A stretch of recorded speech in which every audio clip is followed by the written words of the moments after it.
I like to watch television, and the sound is the music.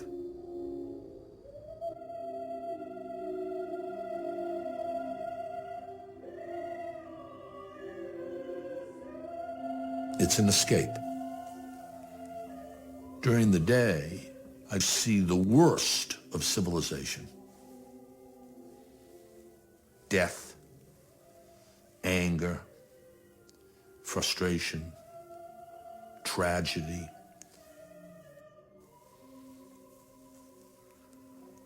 At night, a concert, the opera, the height of civilization.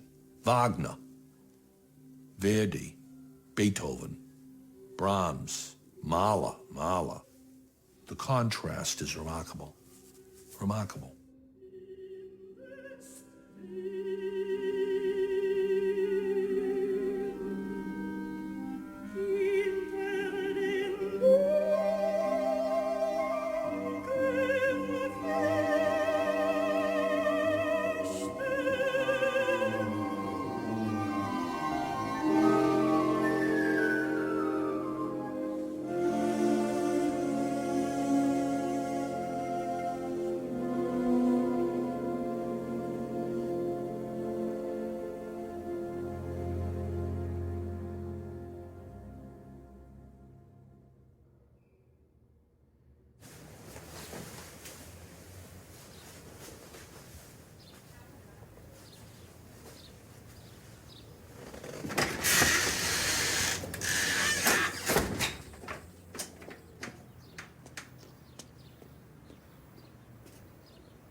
In what I do and what I've done over the last 30 years, you better brace yourself for the criticism. You're dealing with individuals in grief who have lost loved ones, who are angry, and if you cannot do what I do and expect praise, thank you, gratitude, not from the victims.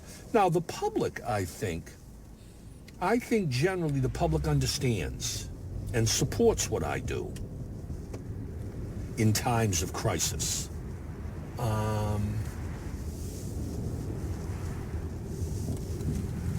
And you expect it.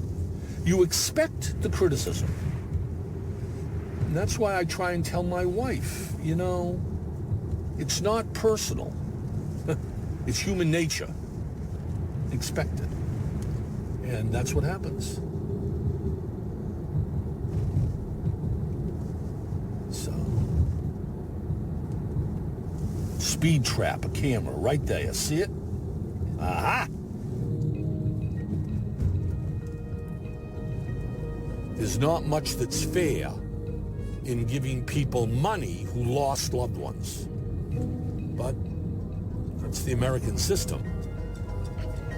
I mean, $25,000 worth of lifetime of hard work and just growing up in that life. I mean, you can't put a price tag on it.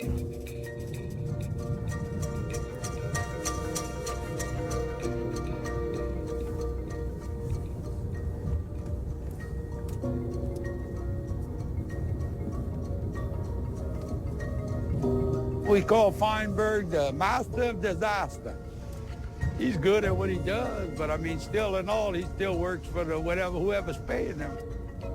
I know it's a blessing that we receive that money, but I always tell him, that money, it's blood. It's blood.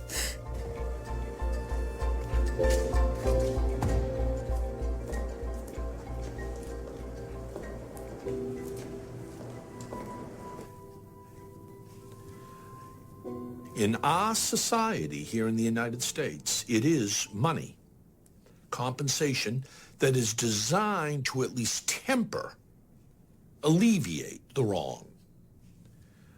And we look at comparisons.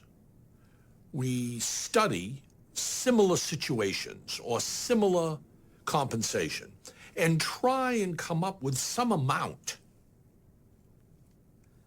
that reflects the wrong. Now, it's not perfect. It's rough justice. If you get hit by an automobile, if you fall off a ladder, if you eat poison food, if you trip on a sidewalk, money. We will rectify the wrong by having the guilty party, the tortfeasor, pay the victim. Now, if it's a stockbroker or a banker who fell on the sidewalk, you're going to pay a lot more than if the person who fell was a waiter or a soldier or a policeman or a fireman. That's the way the system works.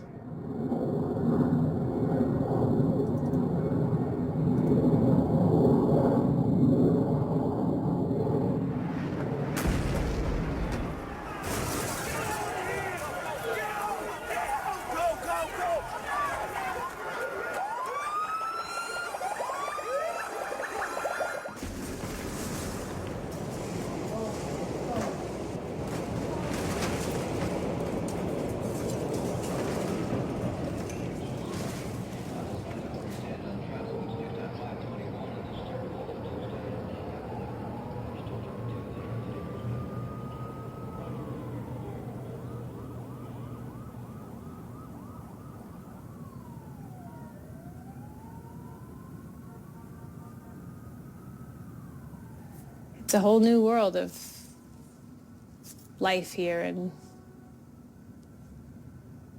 it's very different.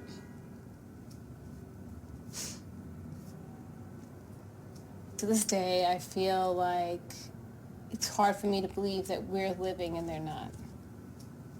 I always feel like that maybe I'm in the dream state. Maybe I'm not here and they're really living. It's just because we don't have, when you can't bring someone home and there's nothing, there's this weird feeling that they're kind of living somewhere and they're not going. You can't compensate for a loss of life. I had my whole life ahead of me with him. Money wasn't going to make me any happier, and I would have given it to anyone if they could have brought my Michael back.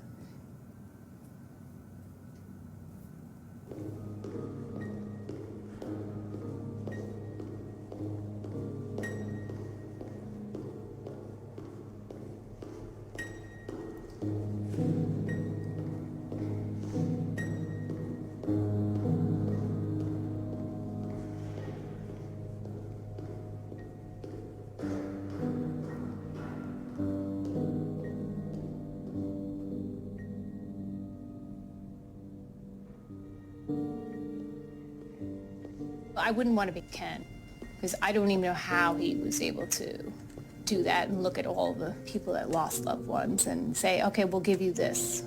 Because how do you justify that? You know, how do you even put a number on a lost life?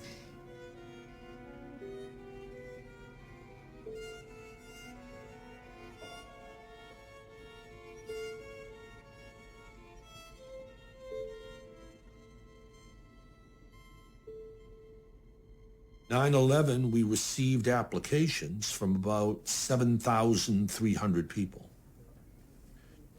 We found about 5,300 eligible, and we paid out to those eligible individuals about a little over $7 billion, all public money, taxpayer money.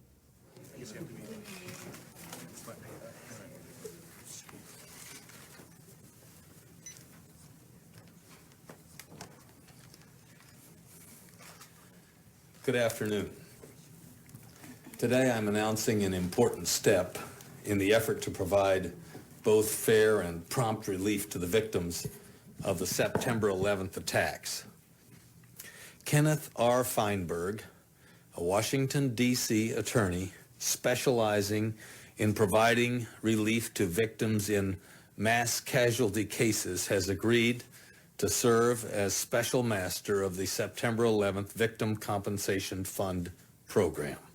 For many of the families, they saw Feinberg as a heartless numbers man. Our spouses and families were killed. Is my wife worth less than the bond trader? For his part, Feinberg explained that Congress set the rules, but to the traumatized family, he was the target for their frustrations and outrage. Who is protecting my son?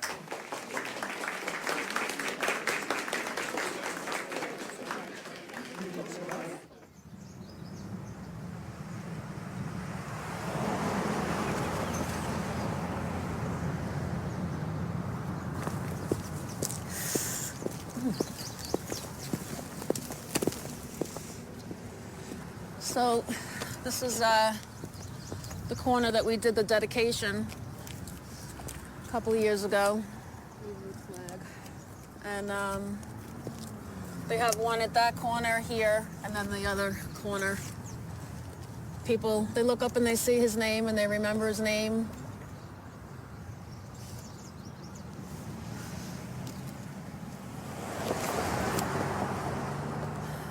I've seen a man walk by here. I don't know who he is even, but he walks by and he stops and he'll salute. And then he keeps on going. And that was really, really very moving to me to see that. It was very nice.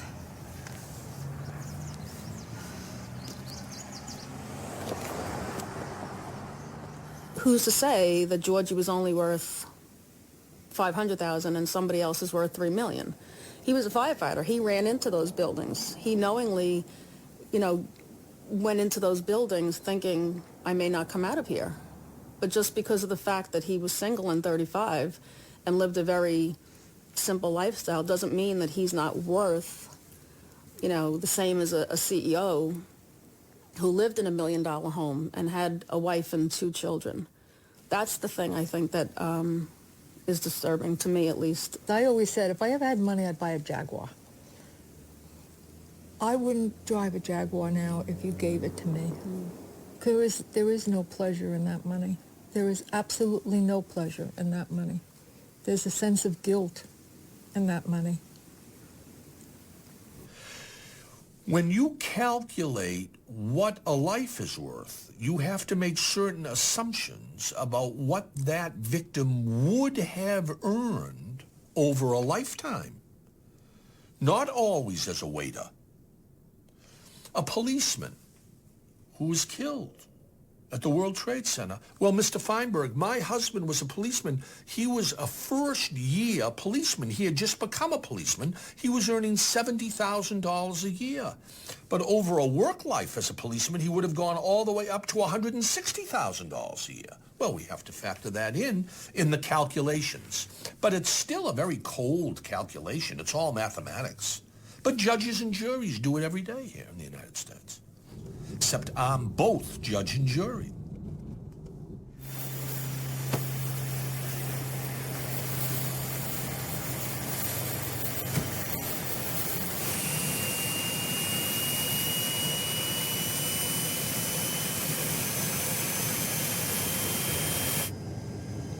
Everyone all set back there? Yeah.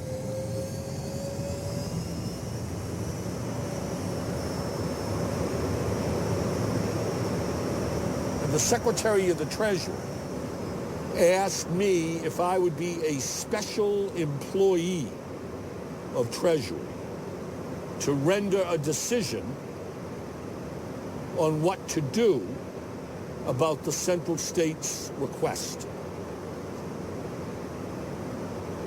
We are examining the proposal submitted to me by the Central States Pension Plan, requesting my permission to cut retiree benefits.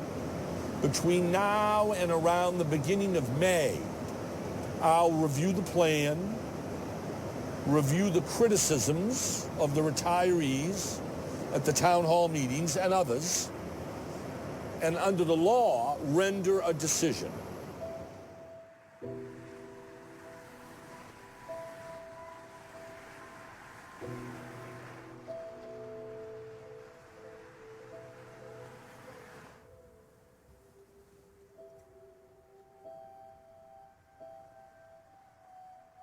December of 2014, Congress passed a bill in the middle of the night called the Multi-Employer Pension Reform Act. It literally took our rights away that we had guaranteed for us for over 40 years, that once you received a pension, your pension could not be reduced. Nobody knew this was coming. Nobody knew what was going to happen with it. This law is what is responsible for us, those of us that are out there, thousands, hundreds of thousands of us across the country at this point that are losing half of our pension or more. Are you ready to walk across the Mississippi? Sure. Yeah, sure. You get to go. Yeah. We're just about there. Oh, okay. We're going to see the fish there.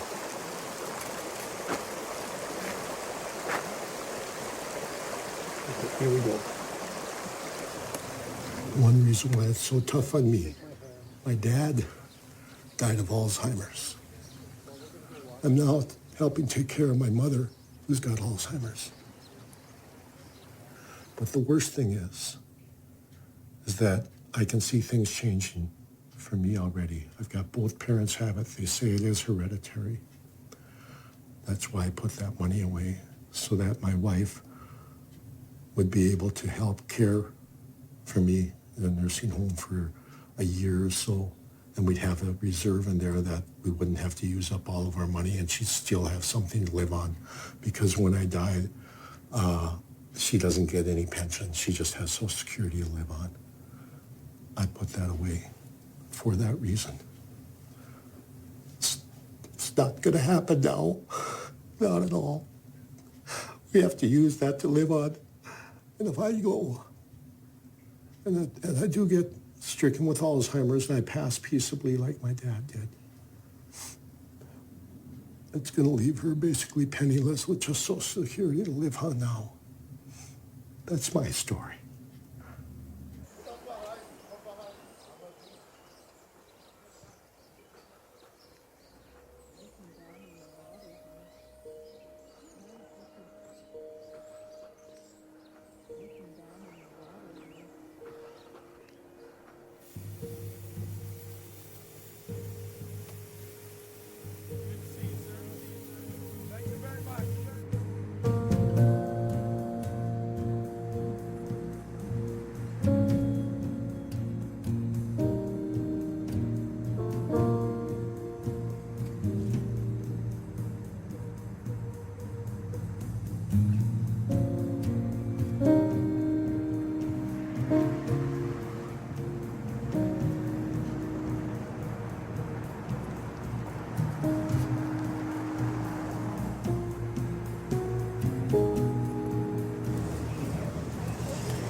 How are you, brothers?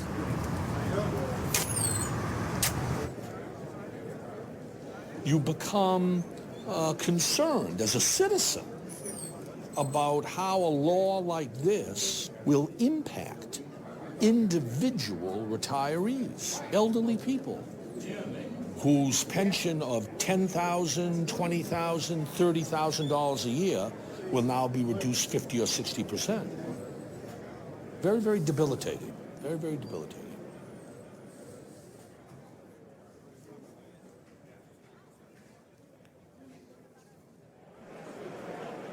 I met with Central States lawyers, and they make the case that because there is so much more pension money going out to retirees than is coming in from current employees and employers, unless the cuts are made, the fund will go bankrupt.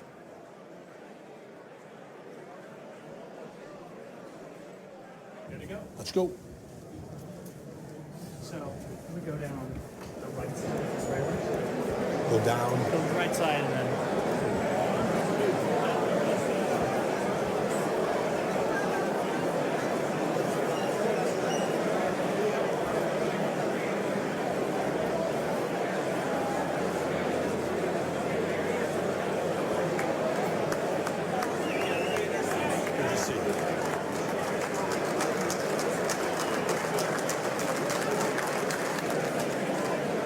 afternoon, ladies and gentlemen. I'm Kena Feinberga.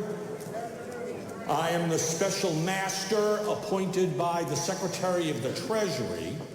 If I accept the plan, it goes out to a vote of retirees, and under the law, I may have to overrule that vote and impose the cuts. I may reject the plan and send it back.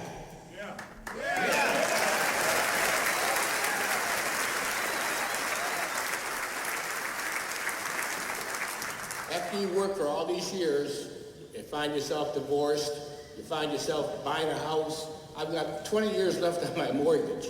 I got car to pay for. I'm like starting all over. A lot of retirees are in the same way. We bail out all these big companies, corporations with billions of dollars, which blows my mind. I can't comprehend that kind of money. And we can't help out all these people who were born and raised around when I was back in the 50s, hard days work for a good day's pay. And they deserve to have their pensions, stay where they're at, no cuts. Bring together the unions and the employers, bring together Republicans and Democrats and other stakeholders, and we can come up with a solution that makes sense on this. So please, reject the application and let's work toward a better solution. Thank you.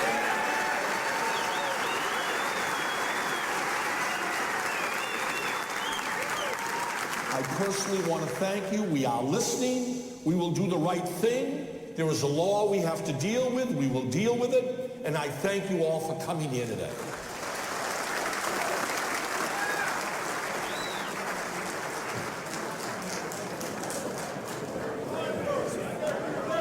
You need to get to your flight. What? You need to get your flight. Yeah, I want to get going in 10 minutes. Thank you very much. Thank you. But I just want to say, 2 or 3 of my friends, the only way they heard about it, it's just like they said, they don't do computers. We'll find a way. Thank you. Thanks, guys. God bless. You're the best. Hey. Thank you, sir. Thank you you very much. Thank you. Thank you. Mr. Feinberg? Yes. Thank you for taking the time. Come walk with me. There is no way, I got to tell you, there is no way that we can look into the question of whether the cuts will force people to take food stamps or be on disability. We can't do it. Well, we got to reject the plan. That's what we got to try and do. Please do that. I understand. You're not the first person. I'm 68 years old. I hear you. And I hear I've you. done physical labor all my life. I could still go back. What's your name? Cliff Rose. Cliff Rose. I can still go back to work and work for a while. Yeah. But a guy that's 68 years old and hasn't worked. I'll do my best. For a number of Thank you. years, he's gonna I'll give do my him a best. job.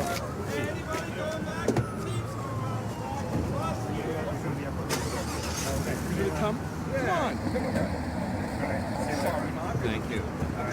It's all right.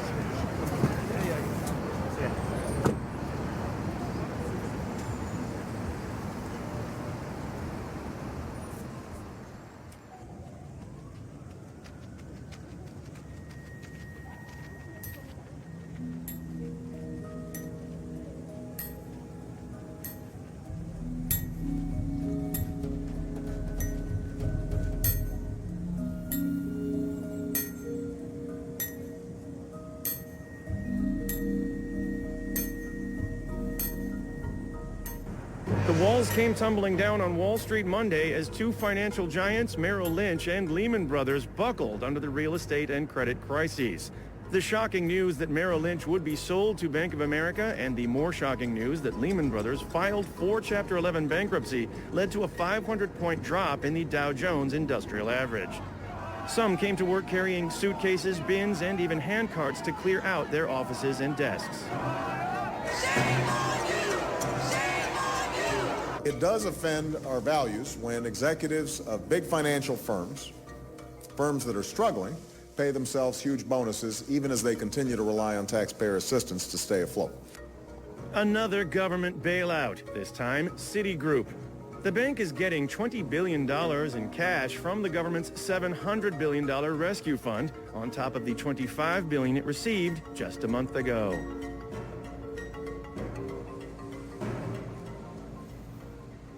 Congress, after providing taxpayer assistance to 7 companies, 7, to save them from bankruptcy in the crisis, passed a law saying that since we use taxpayer money to bail out these companies, the top officials in each of those companies now owe the United States people a debt. We bailed them out. And until they repay the money that we gave them, the top officials should have their annual compensation determined by the Treasury Department. So Secretary Geithner asked me to be the special master, the pay czar, to determine how much each of those top officials should get in annual compensation, and that's what I did. These corporate officials unanimously took the view that they were not in any way responsible for the financial crisis. And they made the argument that it was actually unfair for me to be reducing their compensation as punishment.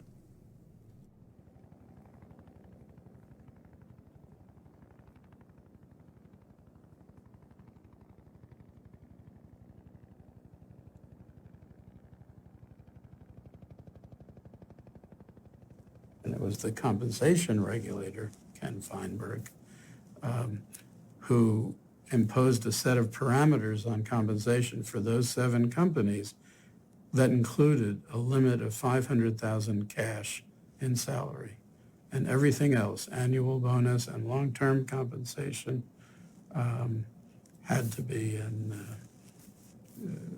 essentially in equity. And by normal terms, by terms of most families, that's still a lot of money.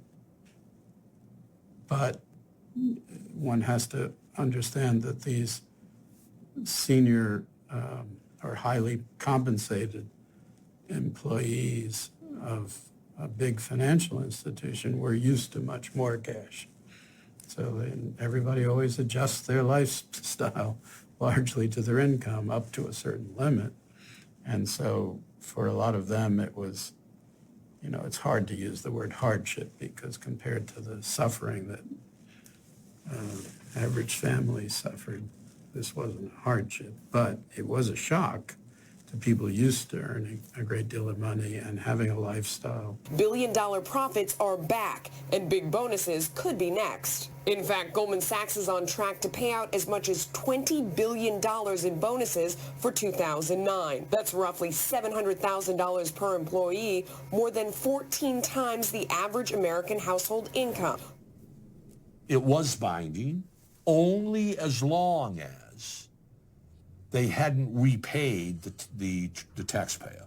Once they repaid the loans with interest, not binding, then they could return to their own personal decision-making. Did my recommendations and my determinations have any long-term impact in those companies? I doubt it. I think what I did, pursuant to the law, was sort of a sideshow.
We got 1,200,000 claims from 50 states.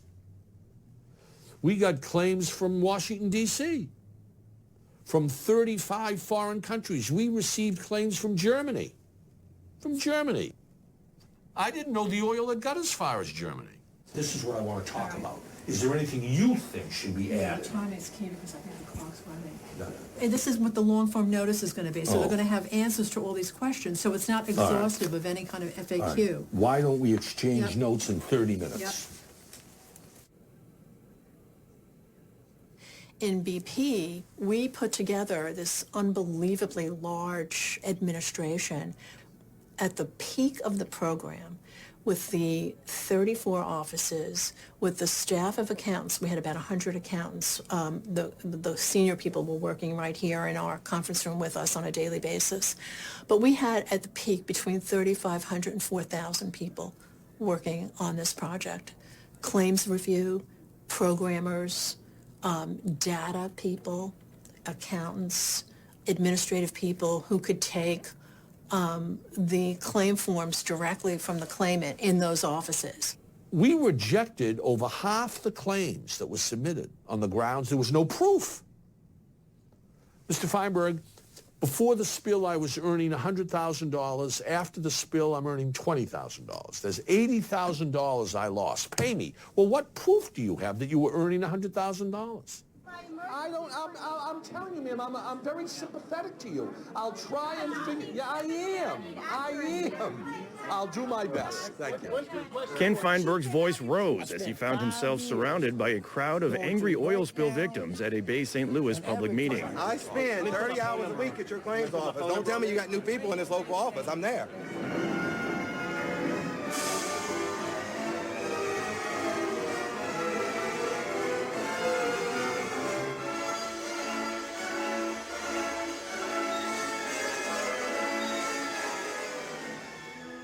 The work I do is not legal. It's really part divinity and part psychiatry. It's dealing with, real people who died or were injured or suffered loss. You wonder why I'm up at 3 a.m. It's not about law. What's the right thing to do?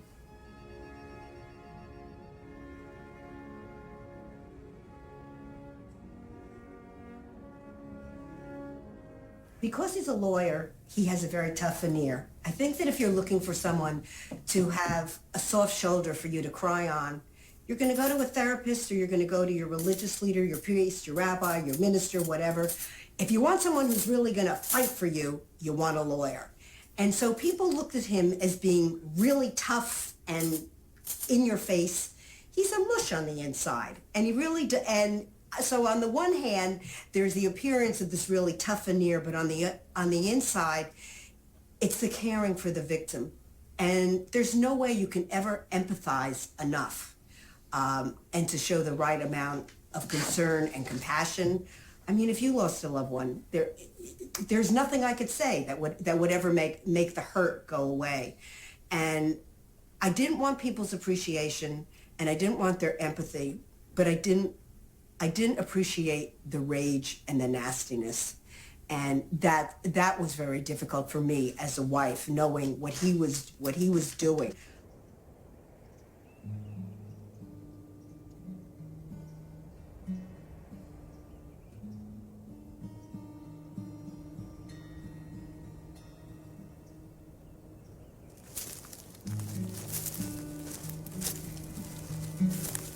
Well, along that time, I mean, there was no work going on at all.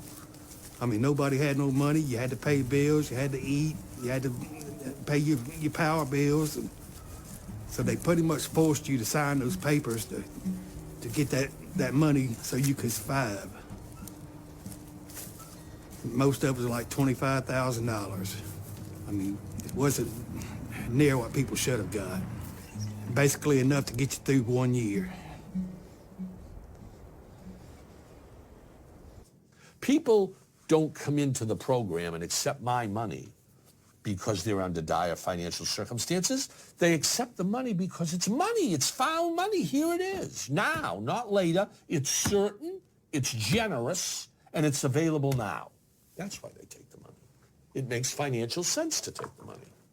And I told people in the Gulf, if you want to take this money and you can document your damages, you don't have to sign a release. You'll sign a release just for the amount of this money. But if you're going to keep getting more damage, come back a second time or a third time. We'll pay that money if you can document it. It was fair.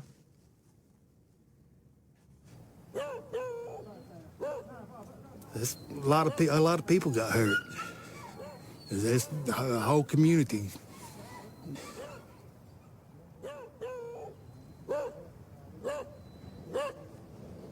I mean, we're still not working. People still not making money.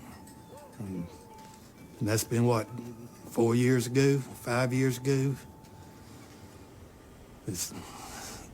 It doesn't look like it's anytime soon, especially the oyster industry. The shrimping has gotten a little better, but the oyster industry is basically dead. And they can't tell me it's not the oil spill.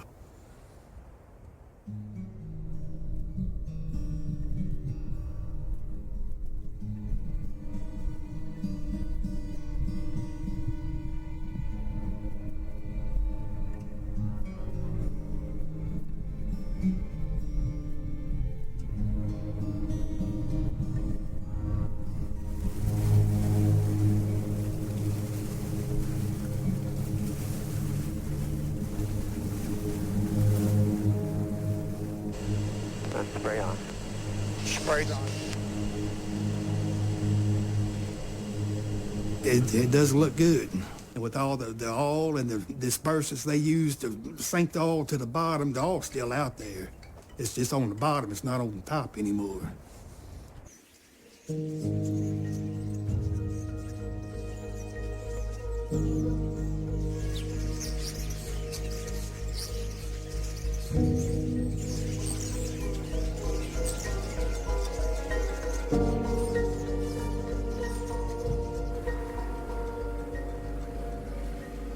Power.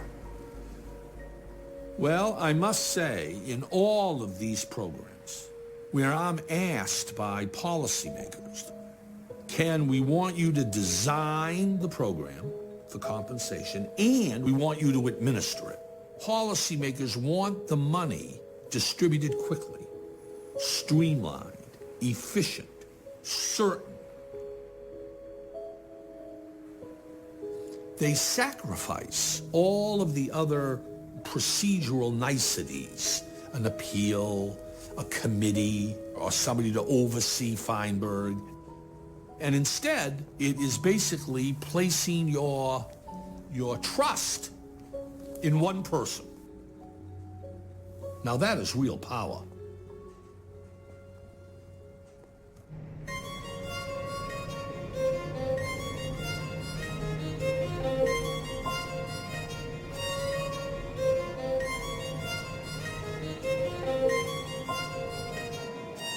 Devastated by the World Trade Center attacks, these New Yorkers came together Tuesday morning for a common cause. They want to be U.S. citizens so they can earn an honest living. Many here are undocumented immigrants who lost their jobs September 11th, or in some cases, even worse. Immigrant advocates are continuing to push lawmakers to help the undocumented.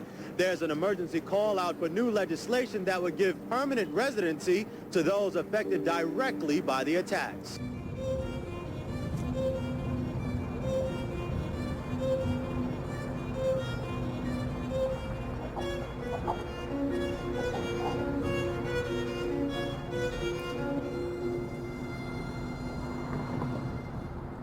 When the Victim Compensation Fund was formed, it was my goal, mission, to make certain that that fund fairly compensated all victims of 9/11 and their families, regardless of where they were born, what papers they held.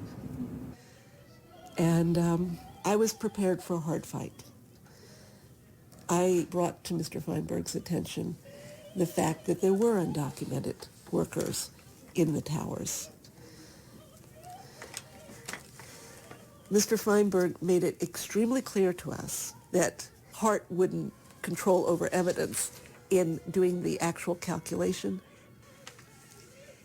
And for me, it was an issue of patriotism, not immigration. And I was candidly naive about immigration politics at the time. Hey, Maurice.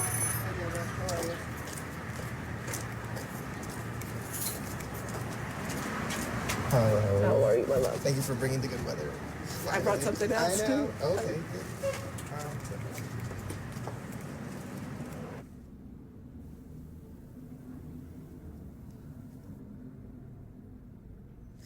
When Deborah told me that I was going to meet Mr. Feinberg, Deborah told me that he's very loud, so when he speaks, so she told me, and I don't get scared because he speaks like that.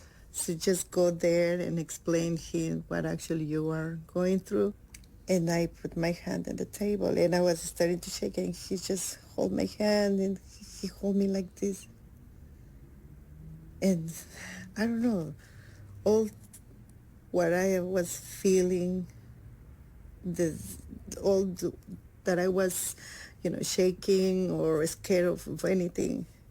When he touched my hand, he made me comfortable. He made me feel that I was in a safe place, that I was touching by an angel, that he was saying, I'm here for you, so don't be afraid. And just tell me, what can I do for you? The key to getting any kind of aid, whether it's the Victim Compensation Fund or any of the public or private assistance that was available at the time, turned on being able to prove that you were related to a victim of the terrorist attacks. And that meant that you had to prove that your father or husband or wife was physically present in the World Trade Center when it was destroyed. But the undocumented don't even exist in America. It's impossible to prove that you were even in the country, let alone in the building on that morning in the attacks. That was not a difficult choice that I made. First, I read the statute, the law. The law was not limited to American citizens. The law said any person who dies on 9/11. I interpreted that to mean if it was only American citizens, the law would have said only American citizens.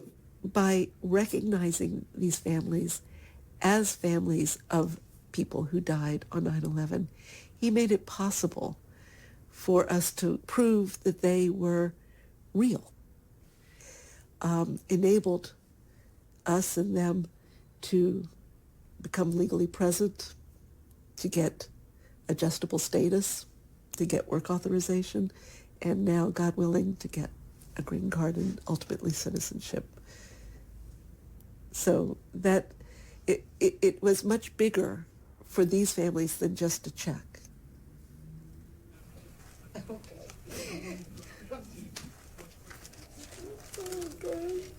This is it. All these years. Congratulations. Oh my God. Welcome. Welcome home. Oh God.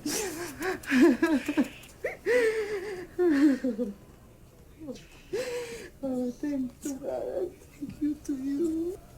It's green. You're a legal permanent resident. I'm home. You're home. I feel like home. Please.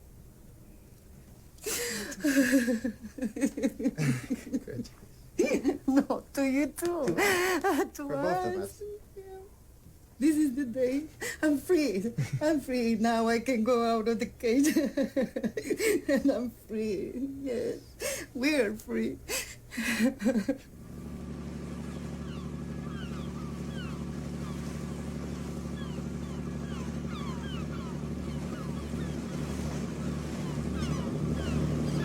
know, the 911 people, that was our government taxes being paid. He was just giving money out. But this particular, the problem is he was in well over his head. He didn't realize how enormous this problem was. He thought he could just scam people into taking 20 cents on a dollar, you know, and he stepped into the realm and he thought he was $500 hour attorney. I'm Kena Feinberga. I'm going to tell these people how it is.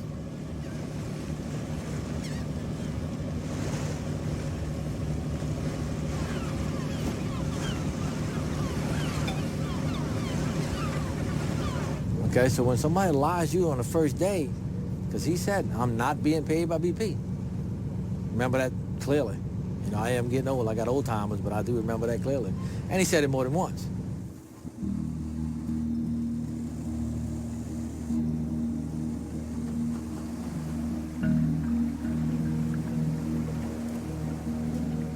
BP, I feel, was very pleased.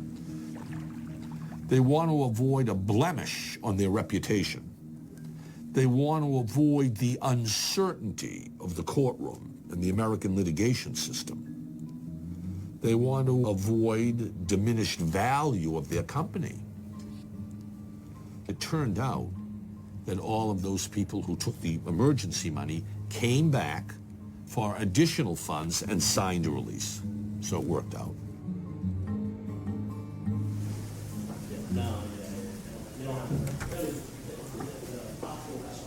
You've been waiting here all day, huh? All day, just for you, sir.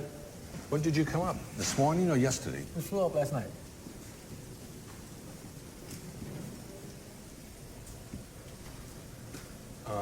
Are the shrimp readily available? Now that is one of the reasons I'm glad I got to talk to you. But there's a lot of information that says the shrimp have recovered, but it's recovered statewide to a certain effect. But there's areas that still don't produce anything. Really? Unfortunately, I fish in that area. But that's not because of the oil spill, is it? Or is it just because that is the only variable. Really? In the area where I fish. I'm still 35% off shrimp. Still.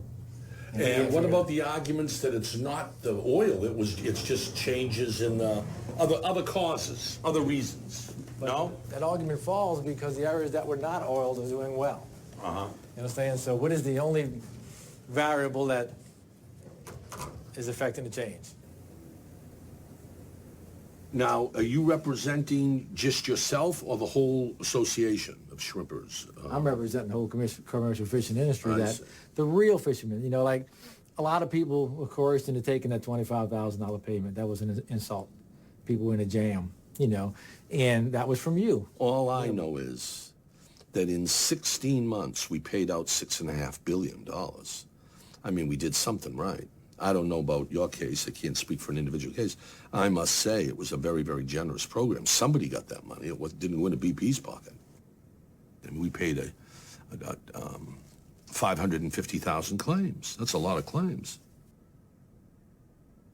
Why haven't you said the heck with the program? I'm going to just file a lawsuit and take my chances in the courtroom. I'm going to wait that long. I might be dead before then. And I can't trust the courts. You might be. You might be dead before then. Yeah, that's one of the downside risks of litigating. That's right. Right, which is another problem.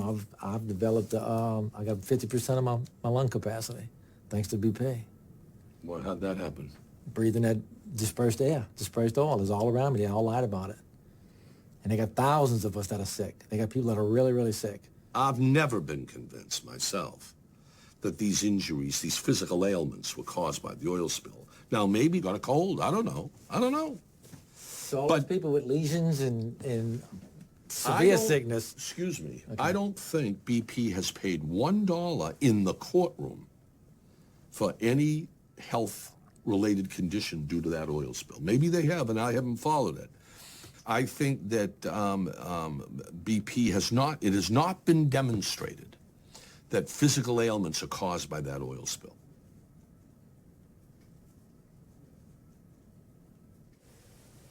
Life is life. The working man gets screwed all the time, unless he goes on.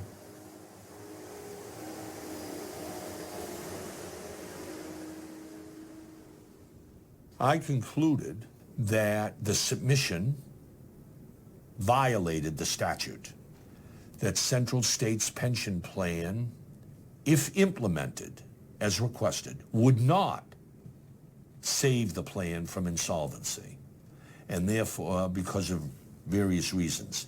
And therefore, I wrote a letter to the Secretary of the Treasury saying, pursuant to the authority you've vested in me, I find that the plan should be rejected. It cannot be saved. It will still be insolvent. And for that reason, so be it. Excuse me one sec.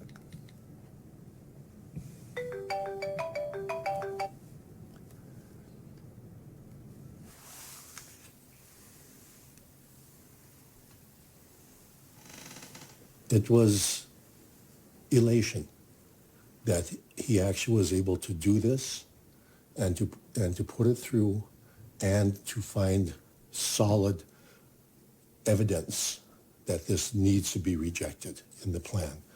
After that, then it started hitting home to me, and I actually teared up, and I had tears rolling down my cheek, and these are happy tears.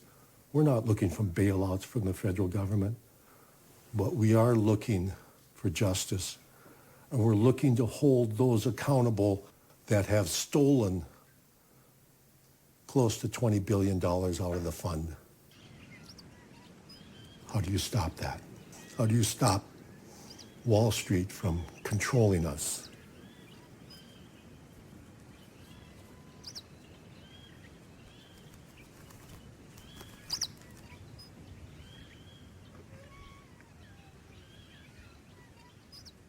Now I'm getting all of this praise from retirees who say, thank goodness, Mr. Feinberg saved our money, our benefits, our retirement. We now have financial security. Not really. All I've done, really, under the law, is delay the day of reckoning. They may keep their benefits today, but if Congress doesn't step in with some new creative program, they're going to lose everything in 5 years, 7 years, 9 years.